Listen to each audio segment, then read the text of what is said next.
मेरे चैनल पर आने वाले सभी दर्शक और श्रोताओं को मेरा सादर सप्रेम नमस्कार। 190 वर्ष का इतिहास, संघर्ष का इतिहास, अंग्रेजों का इस देश के ऊपर लगातार देश के किसी न किसी कोने में, और अधिकांश वो ऐसा माना जाने वाला कि भारत गुलाम हो गया है, ऐसा इतिहास। लेकिन उस बीच में किस किस तरह के संघर्ष होते रहे। भारत माँ की गोद से ऐसे वीर सपूत निकलते रहे, बड़े होते रहे, संघर्ष करते रहे, जूझते रहे, सब प्रकार से विदेशियों का, फिरंगियों का, विधर्मियों का मुकाबला करते हुए, हार नहीं मानते हुए, आखिर तक संघर्ष करते हुए और अपना सर्वस्व न्यौछावर करते हुए जो लोग इस देश की आज़ादी के लिए उमोन तपस्वी, वो अज्ञात इसलिए कि उनको इतिहास में बताया नहीं गया। उसी श्रृंखला की एक महान नायिका श्रीमती सत्यवती, कुमारी सत्यवती का वर्णन मैंने आपको कल परसों के एपिसोड के अंदर, आजकल कुछ मुझे प्रवास करना पड़ रहा है, अयोध्या जी में एक 3 दिन की बड़ी इम्पोर्टेंट मीटिंग हो रही है। देश के प्रबुद्ध लोग उसके आकर के विचार करने वाले हैं, चिंतन करने वाले हैं। आज की समस्या और आज की चुनौतियों का मुकाबला कैसे किया जाए, इस पर गहन मंथन होगा। उस दृष्टि से मुझे 3-4 प्रदेशों में जाना पड़ रहा है, इसलिए रिकॉर्डिंग रेगुलर रोज़ नहीं हो पा रही। ट्रैवलिंग के अंदर ये काम थोड़ा मुश्किल हो जाता है। तो चलिए सत्यवती पार्ट 1 के आगे हम पढ़ते हैं। पार्ट 2 के अंदर सत्यवती जो है वो किस प्रकार से साइमन कमीशन के विरोध से लेकर कब कब क्या क्या बोलती रही, कैसे कैसे नेतृत्व किया।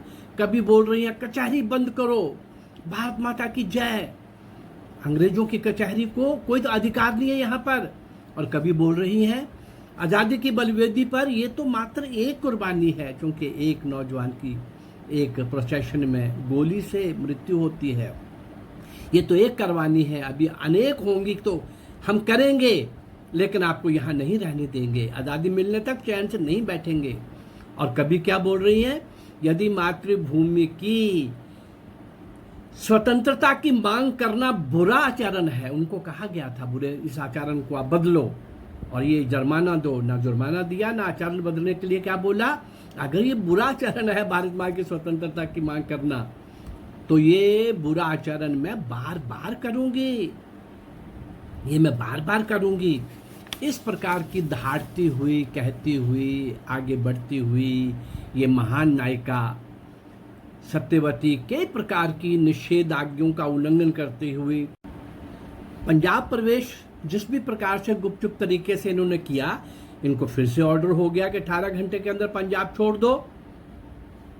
नहीं, निषेधाज्ञा का फिर उल्लंघन। आखिर इनको जब फिर से अरेस्ट करके डाला गया, कमाल देखिए, 2 बहनें भी, माता श्री वेद कुमारी, बहनें उषा और कौशल्या, ये भी समय समय पर जेलों में जा रही हैं। तीनों बहनें माता जी स्वामी श्रद्धानंद की शिष्य हैं। आर्य समाज का किसी टाइम बहुत बड़ा योगदान रहा है स्वतंत्रता संग्राम के अंदर। उनसे प्रेरित होकर के बहुत लोग, कई क्रांतिकारी, कई लोग कांग्रेस के उस अभियान के अंदर भी जुड़े। आर्य समाज का बहुत बड़ा योगदान विचारिक दृष्टि से रहा है। ऐसे ही स्वामी श्रद्धानंद की ये श्रद्धालु वेद कुमारी माता और तीनों बेटियां सत्यवती और उषा और कौशल्या, कभी कभी तीनों ही जेल के अंदर इकट्ठी हो जाती। 26 जनवरी 1906 को पंजाब में जन्मी, पंजाब के जालंधर जिले के तलवन गांव में जन्मी ये सत्यवती अपनी बहनों और अपनी माता के साथ बराबर आंदोलन में भाग लेती हुई आगे बढ़ रही है। आगे क्या होता है देखें जरा, ये तो हम कल तक सुन ही रहे थे। 3 सितंबर 1939 को, 39 को इंग्लैंड और जर्मनी के अंदर युद्ध छिड़ जाता है। भारतीय नेताओं ने उचित अवसर समझकर ये घोषणा कर दी कि भारत की स्वतंत्रता की शर्त पर हम किसी के साथ, अंग्रेजों के की ओर से नहीं लड़ेंगे। लेकिन उस समय का गवर्नर जनरल लॉर्ड लिनिथगो उसने घोषणा कर दी थी, और ये सारा कि हम भारत की फ़ौज जो है वो ब्रिटिश के लिए लड़ेगी, क्योंकि मुकाबला तो ब्रिटिश और अलाइड कंट्रीज़ का इनका और उनका था सेकेंड वर्ल्ड वॉर में। और जब ये नहीं माना तो लिनिथगो ने जब अपने ओर से घोषणा कर दी, तो उस समय जो 1935 में कांग्रेस के मंत्रिमंडल बने थे कुछ प्रदेशों में, उन्होंने इस प्रोटेस्ट में रिजाइन किया। 17 अक्टूबर 1940 को विनोबा भावे के नेतृत्व में पहला एक सत्याग्रह हुआ, इसके लिए कि हमको नहीं अंग्रेजों के साथ की ओर से लड़ना। तो ये सरकार की तरफ से पहली गिरफ्तारी जो हुई वो विनोबा भावे की हुई। एक के बाद एक नेतागण आते गए और गिरफ्तारियों का दौर चलता रहा। इसी बीच सत्यावती भी 2 बार गिरफ्तार हुई। बात हम सत्यावती की कर रहे हैं। 9 अगस्त 1942 को भारत छोड़ो आंदोलन, क्विट इंडिया मूवमेंट जब शुरू हुई, तो 8 अगस्त को ही बहुत सारे नेता पकड़ लिए गए थे, सबको पता है। हाँ, धर्मेंद्र नाथ एक इतिहासकार हैं, उन्होंने दिल्ली के इस बहन सत्यावती के लिए और उस समय आज़ादी के लिए जो संघर्ष हो रहा था उसके लिए उन्होंने लिखा कि इनका स्वास्थ्य बहुत खराब था। ये लिखित रूप में मिलता है उनका लिखा हुआ। स्ट्रेचर में डाल करके जा रही थी, गली गली में जा रही थी, और गली गली में महिलाओं को सत्याग्रह के लिए तैयार कर रही थी। नौजवान भी इनसे प्रेरित हो रहे थे कि अगर ऐसी इस हालत की महिला जो है, कितनी बार जेल गई, कितनी बीमार है, ऐसा वो ये कर सकती है। 103 डिग्री के बुखार में भी वो हमें प्रेरित करने के लिए आ सकती है। ये सारा करती हुई इन सारी गतिविधियों में भाग लेती हुई ये सक्रिय भाग ले रही थी। सरकार ने इन्हें फिर से गिरफ्तार कर लिया बीमारी की हालत में, लेकिन शीघ्र ही दिल्ली से लाहौर स्थानांतरित कर दिया। लाहौर के अंदर भी जब इनका लगा कि ये भारत छोड़ो आंदोलन के अंदर जेल में रहते हुए भी वैसा ही बीमारी की हालत में भी वैसा ही कर रही हैं, इनका स्वास्थ्य जब ज़्यादा खराब हो गया तो उनको लगा कि इनको छोड़ना ही ठीक है। इस हालत में अगर जेल में मृत्यु होगी तो गड़बड़ हो जाएगी। इनको वहाँ से मुक्त कर दिया गया, लेकिन डॉक्टरों की राय से इनको मुक्त तो करना पड़ा, परंतु उन्हें घर में नज़रबंद कर दिया गया। इस बार उनकी बीमारी ने इतना भयंकर रूप धारण कर लिया हुआ था, इतना भयंकर रूप कि वो चाहती थी कि वो देश की आज़ादी अपनी आंखों से देख सकें। इधर 1945 में देश को स्वतंत्र करने की बातचीत आरंभ हो चुकी थी।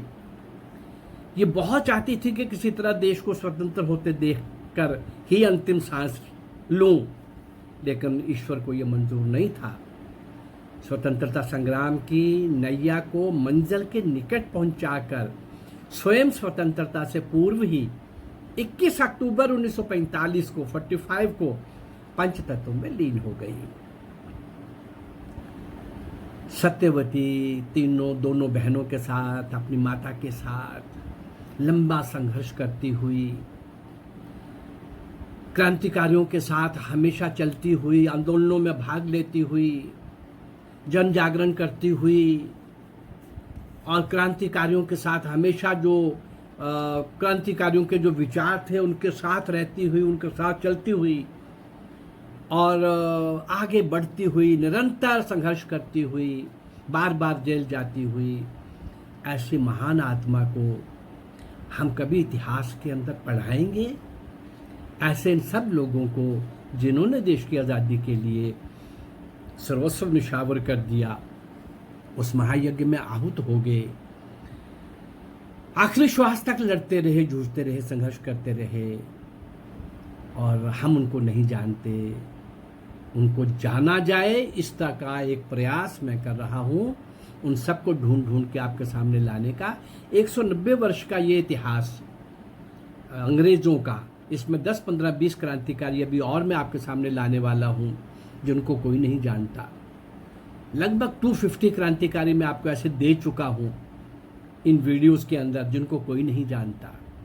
और मैं तो राजा दाहिर से लेकर के सुभाष चंद्र बोस तक 1947 तक ऐसे उन महान आत्माओं को, महान क्रांतिकारियों को, शूरवीरों को, बलिदानियों को, कुर्बानी देने वाले लोगों को, शौर्य और वीरता के साथ लड़ने वालों को, ऐसे जो कुर्बान हुए देश के लिए समय समय पर, और जिनको इतिहास में कहीं नहीं पढ़ाया जाता।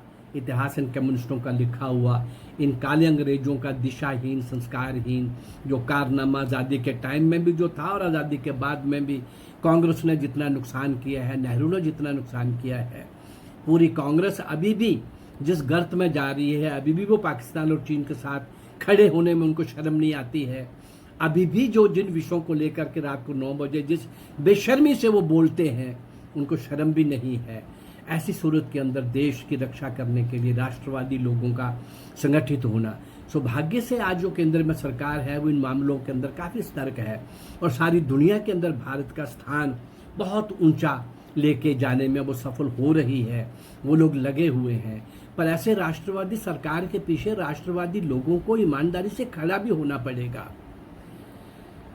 कुछ ना कोई कमी देखने की जो गंदी आदत है उसको छोड़ना पड़ेगा। परफेक्ट 100% कोई भी नहीं होता, लेकिन वो जिस भट्टी से निकले हैं, हम जिस भट्टी से निकले हैं, हमारे जो संस्कार हैं, उनके जो संस्कार हैं, एक्शन के अंदर कहीं ना कहीं कोई, इम्प्लीमेंटेशन के अंदर कहीं ना कहीं कोई कमी रह सकती है।